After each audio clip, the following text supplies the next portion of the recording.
नमस्कार। आज बात करेंगे geopolitics, China, US and obviously India. US का अपना ही कहानी चल रहा है।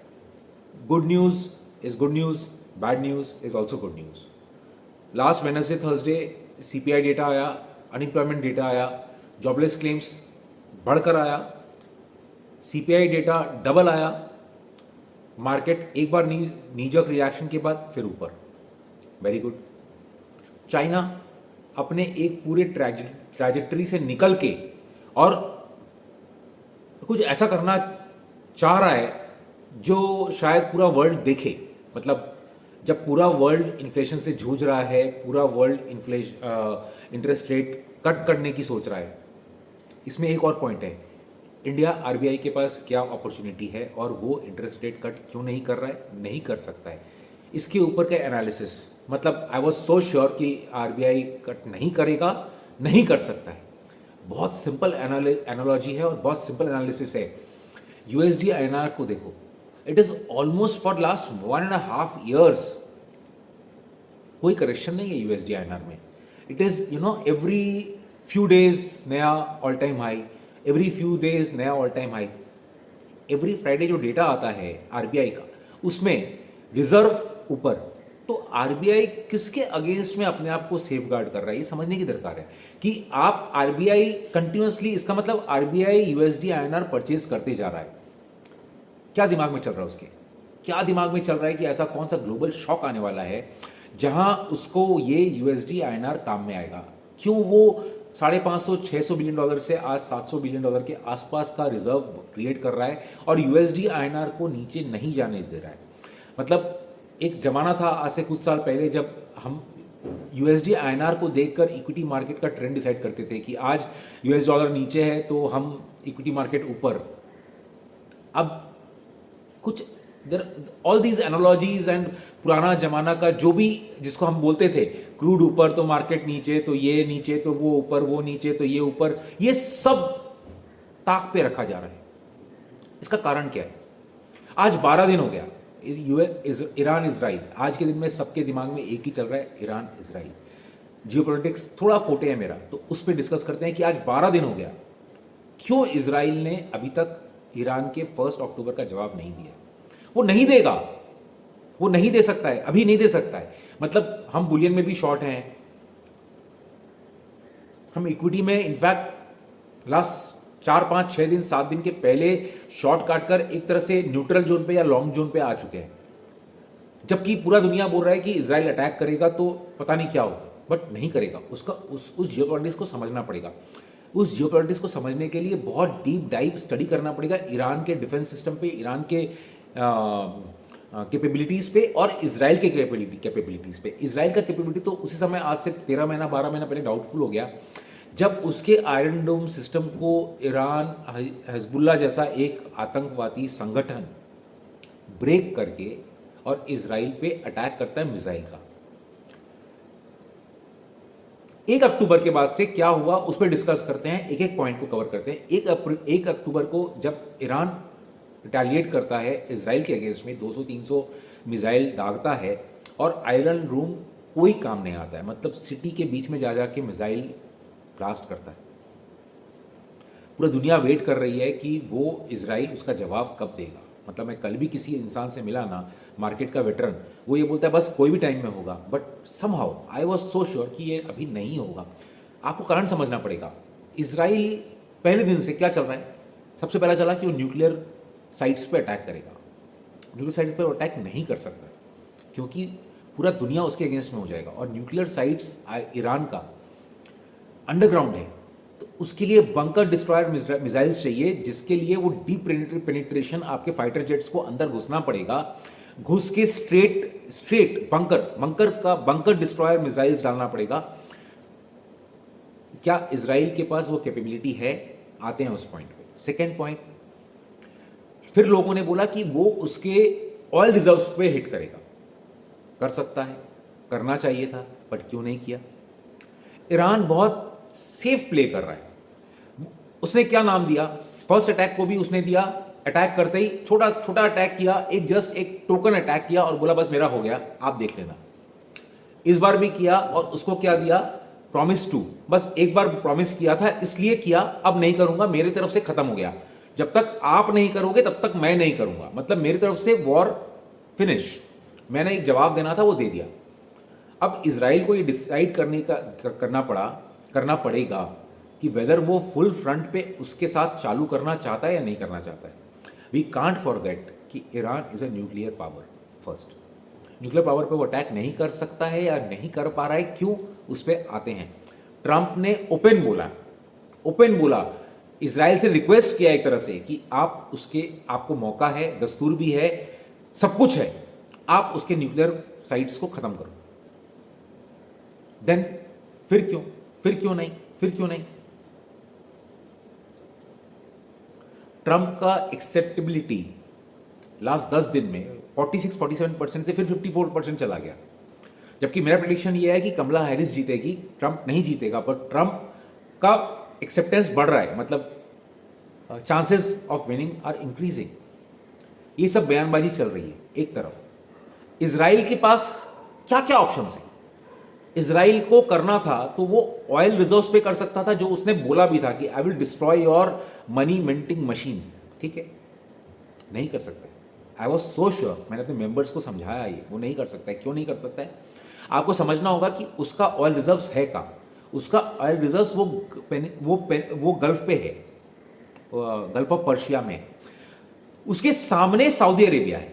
अगर वो उस 50 किलोमीटर, मतलब वो जो है ना, वो जो डिस्टेंस है दैट इज 50 किलोमीटर, अगर वो वहां पे अटैक करता है तो सऊदी अरेबिया पे भी इफेक्ट उसका आएगा।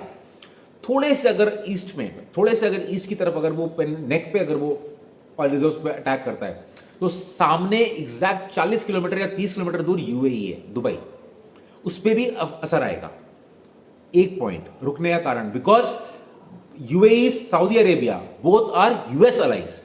आपको जियोपॉलिटिक्स समझना है ना, तो ये चेस बोर्ड है, आपको समझना पड़ेगा कि कौन सा चाल, सिर्फ एक प्यादा को हिला के ना हम ये देखने की चेष्टा करते हैं चेस में कि आपके पास चाल क्या क्या ऑप्शन है या कौन कौन सा घर खुलता है। यहां पर भी आपको वही समझना पड़ेगा कि एक चाल से वो किस चाल से या कहां चेकमेट हो सकता है या नहीं हो सकता है। इजराइल के पास चेकमेट होने का जरिया बेसी था। क्यों? क्योंकि तीनों स्ट्रॉन्ग यूएस अलाइज के सामने इजराइल का अटैक, या वो न्यूक्लियर करे या वो ऑयल रिजर्व्स पे करे, इफेक्टेड सऊदी अरेबिया, यूएई, इस तरफ का कतर, ये सब हो रहा है, वो नहीं कर सकता है, अफोर्ड नहीं कर सकता है। इसीलिए इमीडिएटली यूएई ने क्या किया, यूएस ने क्या किया, तुरंत हाथ पीछे खींच लिया, आप मत करना, we are not with you. अब आप सोचो, आप किसी के संग लड़ने जा रहे हो, आपको आपके दोस्तों का सहारा है और आप अकेले नहीं लड़ सकते हो, आपको सहारा चाहिए कि चल भाई मैं हूं, चल भाई तू आगे बढ़, मैं हूं, हम देख लेंगे।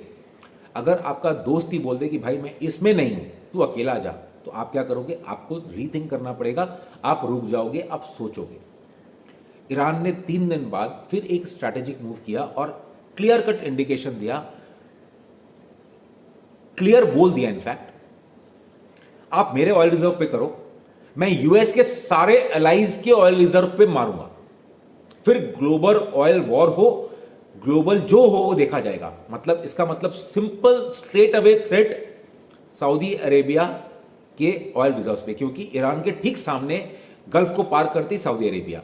इजराइल को फिर भी 1000 किलोमीटर जाना पड़ेगा दूर ईरान को हिट करने के लिए, ईरान को कुछ नहीं करना पड़ेगा, सामने सामने उसका नेबर, सामने सामने आमना सामना है। आपको अगर आप अपने दोस्त को समझा लो, अगर आपका दोस्त मेरे को कोई तकलीफ पहुंचाता है तो मैं आपको पहले मारूंगा, आपके दोस्त तक बाद में पहुंचूंगा। अब आप क्या करोगे?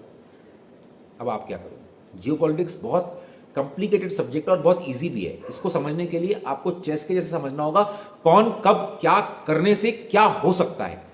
ईरान ने बहुत स्ट्रैटेजिक मूव किया कि आप अगर मेरे ऑयल रिजर्व्स पे मारोगे, उसको यह पता था कि शायद न्यूक्लियर साइट्स तक तो पहुंच नहीं पाएगा।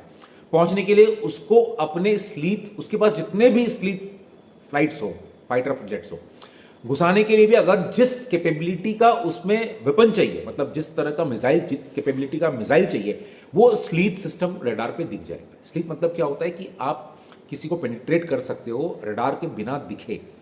F-35 या इस तरह का जो इजराइल के पास है, वो रडार से बच जाता है, रडार में नहीं आता। बट अगर उसी फ्लाइट पे आप हेवी कैपेबिलिटी अगर मिसाइल लोड करो तो वो मिसाइल को आप स्लीप नहीं कर पाओगे, आप एयरक्राफ्ट को स्लीप कर दोगे बट मिसाइल को नहीं कर पाओगे। तो अब क्या हो रहा है कि उसके लिए अंदर घुसना प्रॉब्लम है, बट अगर वो सिर्फ एयर टू एयर पे अगर उसके ऑयल रिजर्व्स में मारता है तो ईरान ने बहुत स्ट्रैटेजिकली क्या डिक्लेयर किया कि अगर आप मेरे ऑयल पे मारोगे मैं पूरे इस तरफ के मिडिल ईस्ट के जितने यूएस के एलाइज हैं उनके सारे ऑयल पे मार दूंगा, फिर आप देख लेना जो करना है।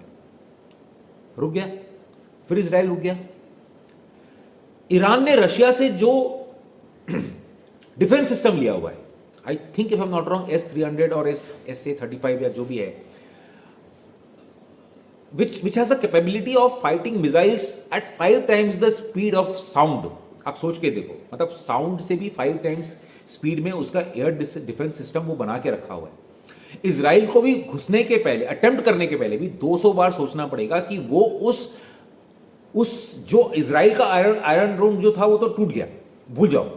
अब इजराइल के पास ये सोचने का मौका है कि वो ईरान के इस एयर डिफेंस सिस्टम को ब्रेक कर पाएगा कि नहीं कर पाएगा। And I am sure Israel के पास अभी वो सोच रहा है कैपेबिलिटी नहीं है, क्योंकि इतना अंदर डीप पेनिट्रेट करके लैंड, मतलब आपको एयर डिफेंस सिस्टम को ब्रेक करके फाइटर जेट्स को अंदर घुसा के न्यूक्लियर साइट्स पर डालने के लिए, या एयर टू एयर मिसाइल डाल के उसके ऑयल रिजर्व्स पे मारने के लिए, तो भी आपको एयर डिफेंस सिस्टम को ब्रेक करना पड़ेगा, which I think Israel is at the moment not ready. But Israel क्या चीज़ के लिए रेडी है? इजराइल रेडी है बाकी और साइबर अटैक, मतलब बाकी और जितने तरीके, जैसे अभी हम लास्ट 2 दिन से सुन रहे हैं साइबर अटैक, सब कुछ क्रैश कर गया। ईरान कहाँ पैनिक में है? ईरान ये समझ नहीं पा रहा है कि उसके ईरान के सिक्योरिटी सिस्टम में इजराइल के स्पाइस कितने हैं। क्योंकि आप सोच के देखो, हिजबुल्लाह का संग जो भी है, पेजर का हुआ या वॉकी टॉकी का हुआ, आज के दिन में लेटेस्ट डेवलपमेंट क्या है कि ईरान ने सारे फ्लाइट्स पे बैन कर दिया है pagers and walkie talkies, only mobiles are allowed, वो भी स्विच ऑफ मोड में। तो आप सोच के देखो कि पैनिक है। हर जियोपॉलिटिक्स में दोनों ग्रुप वो कर रहे हैं जो अपना पावर असर्ट करने के लिए करना चाहिए, बट दोनों डिफेंस में भी है, ऑफेंस में नहीं है। इजराइल का ये अच्छा मूव है कि ईरान ने क्या मूव किया, ईरान ने सोचा समझा मूव किया और पहले ही बोल दिया मूव करने के संग संग ये मेरा प्रोफेस था इसलिए किया, मेरा आपके संग कोई लड़ाई नहीं है, आप जब तक नहीं करोगे दोबारा तब तक मैं कुछ नहीं करूंगा। वहां से बॉर्डर क्लियर हो गया। इजराइल के संग चैलेंज ये है ईगो फाइट।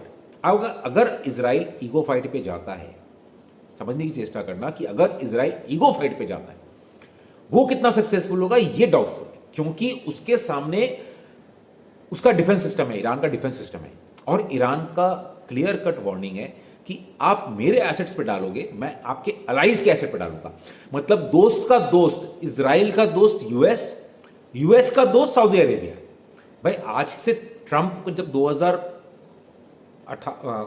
ट्रंप के लास्ट टर्म के पहले तक तो आप ये सोचो, सऊदी अरेबिया जहां मक्का मदीना है और उसका तो जानी दुश्मन यहूदी ज्यूज इजराइल था ना, बट आज के दिन में उनका टर्म्स अच्छा है क्योंकि ट्रंप ने वो डील करवाया था। वो डील कैसे करवाया था मैंने लास्ट एक वीडियो में बताया था, कैसे करवाया, वो किस तरह हुआ। मतलब शेल गैस को सामने ला के क्रूड को $20-30 बिकवा के 3 साल तक यूएस सऊदी अरेबिया को अपने घुटनों पर ला दिया कि अब तुम्हारे पास खाने का पैसा नहीं रहेगा, तुम एक्सेप्ट करो इजराइल को। इजराइल को एक्सेप्ट करने पे करना पड़ा। आज के दिन में आप गोटी देखो, मतलब कहां से कहां क्या चीज किसको दबाने से क्या दब रहा है। ईरान बोल रहा है कि मैं सऊदी अरेबिया पे अटैक करूंगा क्योंकि सऊदी अरेबिया यूएस का दोस्त है और यूएस इजराइल का दोस्त है। इसका मतलब यूएस और सऊदी अरेबिया, इजराइल और सऊदी अरेबिया एक दूसरे का दोस्त है।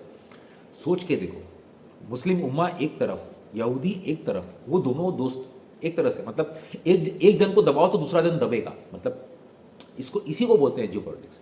एग्जैक्ट इसी का नाम है जियोपॉलिटिक्स। इसको समझ के आपको समझना पड़ेगा कि क्या हो सकता है क्या नहीं हो सकता है। हर फ्राइडे को, लास्ट 10 वीक का फ्राइडे का ग्राफ जाकर आप गोल्ड का देखो, बुलियन का देखो।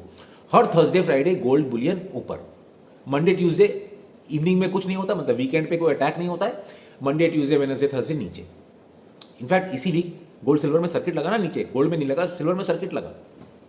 ये सारी चीज को आप समझोगे कैसे या प्ले कैसे करोगे? लोग इस चीज को एक सेफगार्ड लेके चलते हैं कि अरे इस वीकेंड में तो अटैक होगा, गोल्ड बाय करो। क्या होता है? Internationally every fund house is long gold because सबको सब दिख रहा है कि यूएस का रिसेशन है। अब अगर यूएस पे आए, यूएस का सारा डेटा खराब है, but US all time high कर रहा है and all my members know I have talked about blow off top. ये ब्लो ऑफ टॉप हो, शायद ये ब्लो ऑफ टॉप ही है, और ये ब्लो ऑफ टॉप इतना खतरनाक टॉप होगा जिसको बोलते हैं ना कि market can be irrational more than you are solvent, मतलब एग्जैक्ट फेज नहीं याद है। तो आप जब तक देख नहीं पाओगे तब तक मार्केट इरैशनली ऊपर जाता जाएगा अगेंस्ट ऑल डेटा। जैसे मैंने बोला, good news is good news, bad news is also good news. क्योंकि बैड न्यूज में शॉर्ट्स आ रहे हैं तो उसको और ट्रैप करो और ऊपर जाओ और फिर शॉर्ट्स कटवाओ, चलता जाएगा। तो यूएस का भी टॉप लगेगा।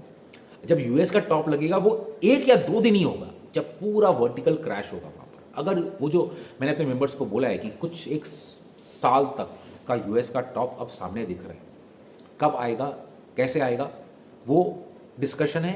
I am sharing with my members real time. इसको छोड़कर, चूंकि वीडियो थोड़े डिले पे बन रहा है, 24 सितंबर को I gave a open by call और मैं टेलीग्राम चैनल। ट्विटर को आप प्लीज समझो, ट्विटर को मैं बहुत एक मोटा मोटा चीज के लिए रखता हूं, because if you go and see my following on Twitter, best of the fund managers across the globe are following it. I don't want to spam it with, मेरा 1-2 ट्वीट भी अगर रहता है तो वो रहता है महीने का, बस that's it. I gave in my free Telegram channel. मेरे नाम से बहुत फ्रॉड टेलीग्राम चैनल से I request, please don't subscribe and don't fall in pray.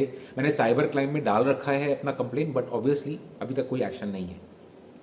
मेरा खुद का चैनल है जो फ्री चैनल है, उसका लिंक इसी डिस्क्रिप्शन में है। उसमें मैंने ओपन खुला 24 तारीख को बोला हैंग सेंग बीज खरीद लो।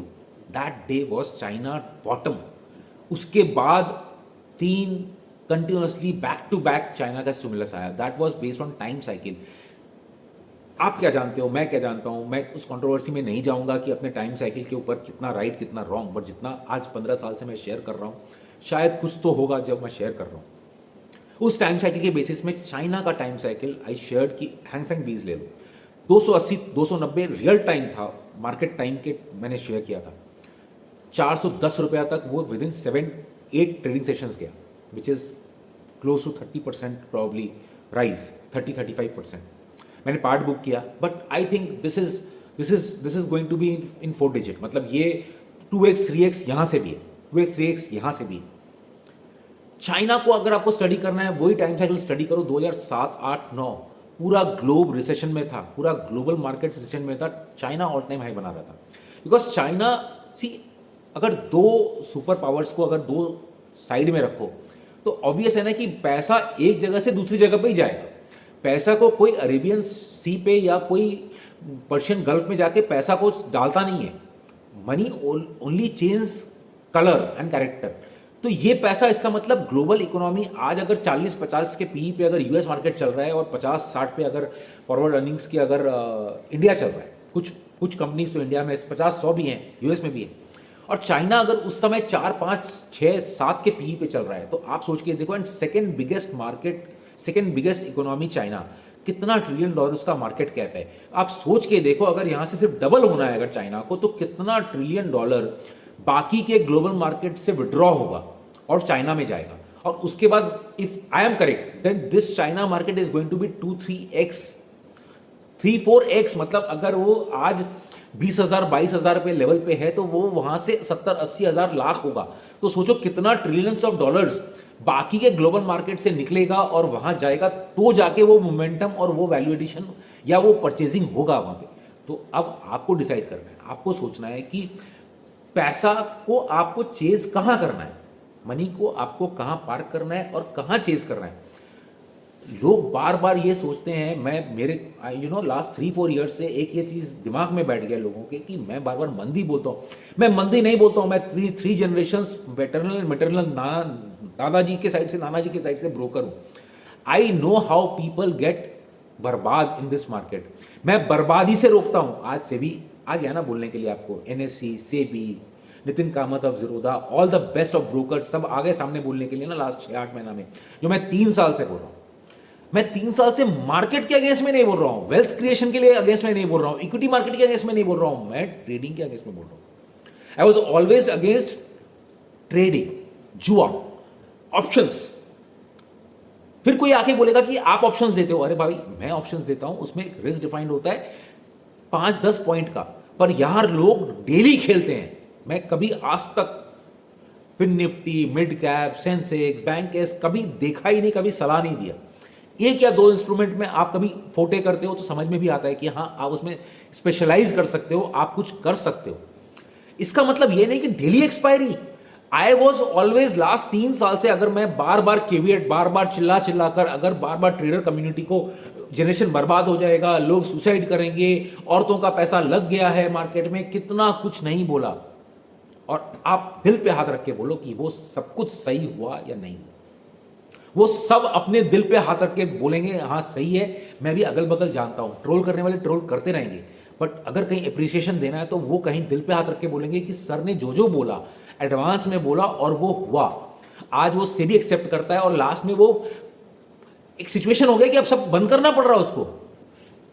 अरे बहुत सिंपल है, कैसीनो नेपाल में सबसे पहले था, बट नेपालीज को कैसीनो में जाने का परमिशन नहीं था, क्योंकि गवर्नमेंट जानता था कैसीनो में जाके बर्बाद होना है।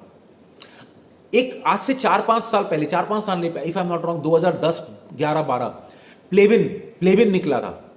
मतलब रास्ता का हर आदमी, जो रिक्शा वाला, ठेला वाला, अच्छा से अच्छा आदमी, हर आदमी हर घंटा पे वो प्लेविन का इक्का बादशाह दुग्गी लगा रहा है। क्या हुआ? गवर्नमेंट को बैन करना पड़ा।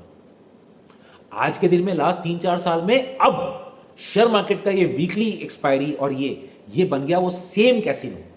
ये सेम कैसीनो बन गया जो प्लेविन जैसा था, जो नेपाल के कैसीनो जैसा था, जो कि अपने रेसिडेंट्स के लिए बैन है। बाहर से आओ और बर्बाद हो अलग बात है, क्योंकि मेरे पास पैसा आ रहा है बाहर का, बट आप खुद मत करो। आप तो आज क्या हुआ? अल्टीमेटली करना पड़ा ना बैन। मेरे सर पे बियर नहीं लिखा हुआ है, मेरे सर पे बियर नहीं लिखा हुआ है। मैं जितना लॉन्ग कर सकता हूं करवाता हूं। हर साल मैं सेक्टर देता हूं, हर साल मैं लॉन्ग का स्टॉक्स बोलता हूं। लास्ट ईयर भी दिवाली का स्टॉक्स दिया था, वो भी चाहे वो कैस्ट्रॉल हो, चाहे ऑयल इंडिया हो, चाहे पता नहीं कितने स्टॉक्स। वेल्थ क्रिएशन के लिए तो स्टॉक्स है, that is the best asset, that is the best asset for wealth creation. But लोग यहाँ वेल्थ क्रिएशन के नाम पे स्टॉक मार्केट में बोलने के लिए माँ बाप को कि हम स्टॉक मार्केट कर रहे हैं, वेल्थ क्रिएट करेंगे, बट वो कर क्या रहे थे? वो कर रहे थे गैम्बलिंग। ऑप्शन, चाहे राइटिंग हो, चाहे परचेज हो, चाहे फ्यूचर्स हो, चाहे जो भी हो, चाहे वो स्ट्रैटेजी के नाम पे कुछ हो, अल्टीमेटली लोग बर्बाद हो रहे थे। ये अब डेटा है सामने सबके, और सब मेरा इनबॉक्स फिल्ड है। मैं क्या ही तो बोलूं और कितने दुख से बोलूं। मैं जितना बार वीडियो बनाता हूं इस तरह का चीज़ बोलकर कि इसका ये बर्बाद हो रहे हैं। मैंने एक वीडियो में शायद बताया था कि आर्मी, नेवी, हमारे जवान बर्बाद हो रहे हैं। मेरे पास इनबॉक्स भरती है, मेरा इनबॉक्स भरती है, जय हिंद से स्टार्ट होते हैं, और बॉटम लाइन ये होता है कि हमको सुसाइड करना है, मेरा घर बार सब कुछ गिरवी है। लेडीज, स्टूडेंट्स, एसओएस, मेरा इनबॉक्स एसओएस से भरती है। क्यों? क्योंकि मैं वो दर्द समझता हूं, मैं बोलता हूं। लोग सामने आकर नहीं कमेंट देते हैं, लोग सामने आकर उसको एक्सेप्ट नहीं करते हैं, बट वो डायरेक्टली मेरे को कहीं ना कहीं से अप्रोच करते हैं। और मेरा एप्लीकेशन पे, मेरा खुद का जो एप्लीकेशन है वहाँ पर इनबॉक्स, चाहे यूट्यूब का इनबॉक्स हो, चाहे ट्विटर का इनबॉक्स हो, भरती है। अब लोग उस चीज़ को एक्सेप्ट कर रहे हैं, एक्सेप्ट करना पड़ रहा है, क्योंकि अब कोई ऑप्शन नहीं है।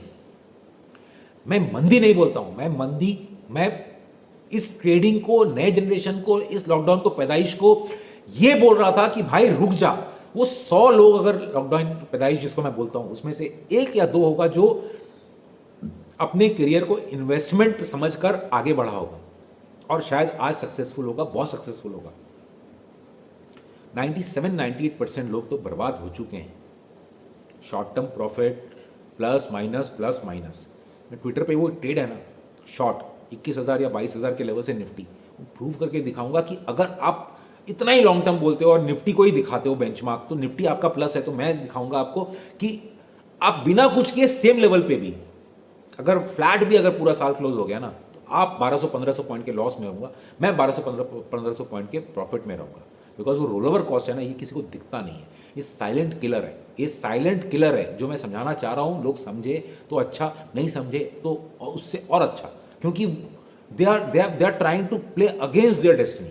उनको समझना ही नहीं है।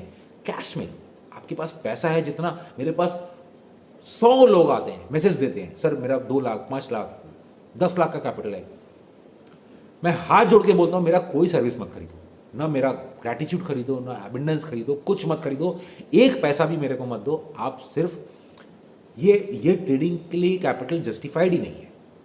पर लोग, यू वोंट बिलीव, मैं किसी कोई अगर डीएम करता है, उससे मैं पूछता हूँ what is your capital, he says 5,000 rupees 10,000 rupees. आप मेरे को बताओ मैं इसको लाख रुपया कैसे कर सकता हूँ? अरे ऐसा होता है क्या? ऐसा हो सकता है क्या? कंसिस्टेंटली हो सकता है क्या? एक बार हो जाएगा, 2 बार हो जाएगा, 3 बार हो जाएगा, उसके बाद वो रिस्क रिवॉर्ड भी तो वैसा ही रहेगा कि वो पूरा रुपया जीरो हो जाएगा। आप 5,000 का 10,000 करोगे, 10,000 का 20,000 करोगे, 20,000 का 40,000 करोगे, वो 40,000 से एक ही बार में वापस वो 5,000 हो जाएगा। फिर क्या करोगे? Rinse and repeat. ऐसा नहीं होगा। ये जितने लोग ग्लैमर को बेचते हैं, मैं ग्लैमर को नहीं बेचता हूँ, इसीलिए बदनाम हूँ। मैंने 4 साल से ग्लैमर को नहीं बेचा, ना कोविड के टाइम में बेचा, ना किसी के टाइम में बेचा। ग्लैमर को नहीं बेचता हूँ। आई जस्ट ट्राई टू से व्हाट आई हैव। मैं वही बोलता हूँ जो मैंने अपने बाप दादा, मतलब दादाजी नानाजी लोगों से सीखा है यार, कि ये मार्केट में लोग आते हैं जो इन्वेस्ट करता है, blind invest. I know hundreds of people जो आर ब्लाइंड इन्वेस्टर, मतलब उनको पता है कि महीना का इतना रुपया मेरा इनकम है, तो उसमें से X% तो मैं इक्विटी मार्केट में डालूंगा। एंड आई नो, मेरे रिलेटिव्स हैं, लास्ट 30-40 साल से वो करते जा रहे हैं, and they are in hundreds and thousands of crore उनका नेटवर्क। वो उनको जाना ही नहीं है। अगर मैं उनको बोल भी दूं कि उनके पास 10 लाख ITC है, जमा हो गया, और उनको मैं बोल भी दूं कि ITC खराब लगता है, एक बार बेच दो, वो बोलते हैं नहीं, बेच के क्या करेंगे, छोड़ दो, रहने दो, बेचना ही नहीं है। That is wealth creation. That is wealth creation. Where I say my clients, my students कि wealth creation कैसे होता है. What all stocks I have discussed. मतलब मैंने रिलायंस पावर अभी 15-20 रुपया में अपने सबको दिलाया, स्टूडेंट्स को, मतलब XYZ, मैं नाम नहीं लूँगा क्योंकि अगेन पब्लिक फोरम में फिर नाम लेना, नाउ सेबी रजिस्टर्ड, तो आपका रिस्क प्रोफाइल बिना समझे बताना इज नॉट जस्टिफाइड। बट इतना सारा स्टॉक्स है जो 2x 3x शॉर्ट टाइम में होता है। क्या करना है आपको X% बुक करना है, कैपिटल अपने घर पे लाना है, बाकी फ्री छोड़ देना है। वो वेल्थ होता है जो हम व्हाट्सएप यूनिवर्सिटी में सुनते हैं कि अगर किसी ने 10,000 का विप्रो लिया होता आज से 20 साल पहले या 15 साल पहले, तो वो आज कितना 100 करोड़ रुपया होता है या कितना करोड़ रुपया होता है। वो तभी हो सकता है जब आपका अपॉर्चुनिटी कॉस्ट या आपका खुद का हार्ड अर्न्ड कैपिटल इन्वॉल्वमेंट उसमें नहीं है।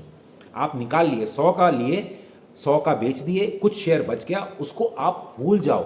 अगर आप उस थीसिस पे जाते हो तो आप 10 साल 15 साल बाद अपने बच्चों को बोल सकते हो कि ये शेयर इतने रुपए का इतना रुपया हो गया। बट अगर आपका कैपिटल उसमें रहेगा ना, तो हर समय आपका नज़र उस पर रहेगा, प्लस माइनस कितना, प्रॉफिट लॉस कितना। आपको करना क्या है, आपको वो शेयर जो फ्री ऑफ कॉस्ट है या जिसको आप भूल सकते हो, उसको दूसरे डीपी में डालना है, और उसका एप्रिसिएशन डिप्रिसिएशन आपको डेली बेसिस में नहीं देखना है। लोग यहाँ जो मेरे को ट्रोल करते हैं, वो आते हैं इंडेक्स को दिखाकर या आते हैं ये बोलने के लिए कि देखो मार्केट का, इंडिया इकोनॉमी को दिखाते हैं, बट वो दिन में 100 बार तो छोड़ो, वो रियल टाइम मार्केट के सामने बैठे रहते हैं और ऑप्शंस का ट्रेड करते हैं। और वो उनका क्या कंडीशन है वो सब जानते हैं।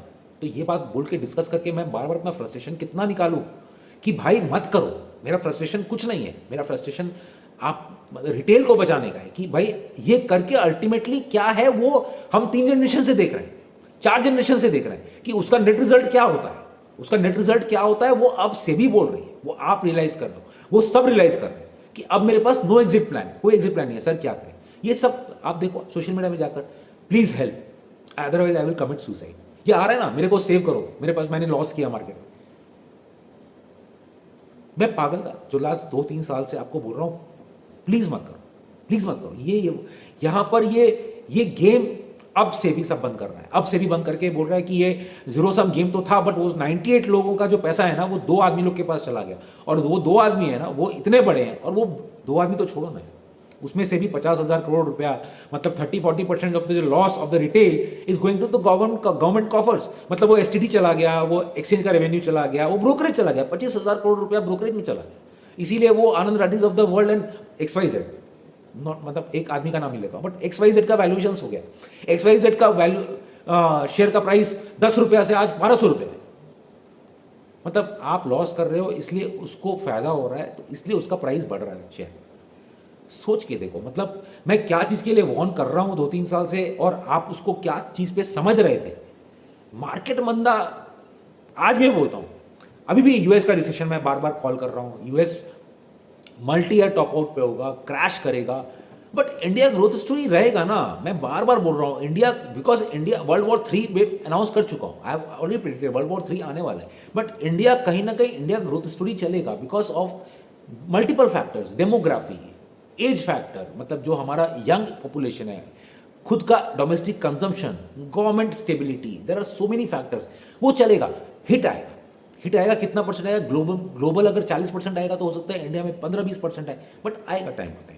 उस चीज में आप कितना सर्वाइव कर पाओगे, आपको वो डिसाइड करना है। इन्वेस्टर है, अपना कैपिटल लगाया, कुछ पैसा आया, उसमें बुक किया, कैपिटल वापस घर पे ले आया, फ्री का शेयर छोड़ दिया, इंडिया ग्रोथ स्टोरी तो चलता जाएगा, सेक्टर रोटेशन होता जाएगा। आज भी मतलब लास्ट 10-15 दिन में भी शायद मैंने कितने सारे स्टॉक्स रिकमेंड किया अपने क्लाइंट्स को, स्टूडेंट्स को, ये भी ले लो, वो भी ले लो, ये भी ले लो।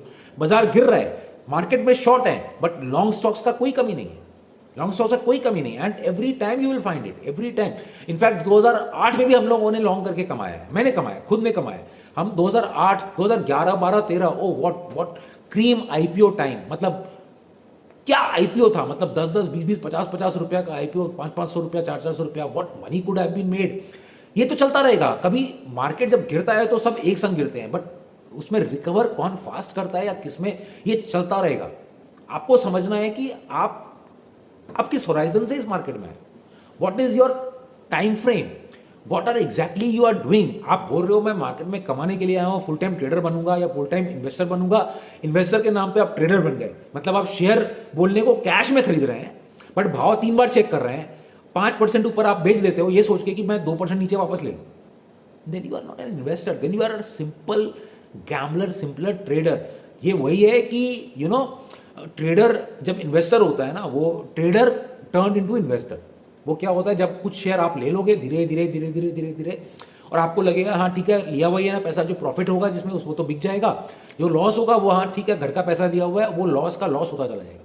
वो 700 रुपये का येस बैंक भी आपके पास 10 रुपया तक रहेगा, चलो कोई बात नहीं, घर का पैसा दिया हुआ है तो कोई बात नहीं, but ultimately your wealth is, this is not wealth, this is trading capital which is depreciating, zero हो जाएगा, जीरो हो जाएगा, नेग्लिजिबल हो जाएगा। 10 साल मतलब आप जब एंटर करते हो तो 2 दिन 4 दिन 5 दिन का होराइजन से करते हो, फिर बाद में जब लॉस होता है तो वो 2-3-4 दिन पे जाता है, फिर 2-4-5 वीक पे जाता है, फिर 2-4-5 महीने से 2-4-5-10 साल हो जाता है। ये हर बार होता है और ये हर बार होगा।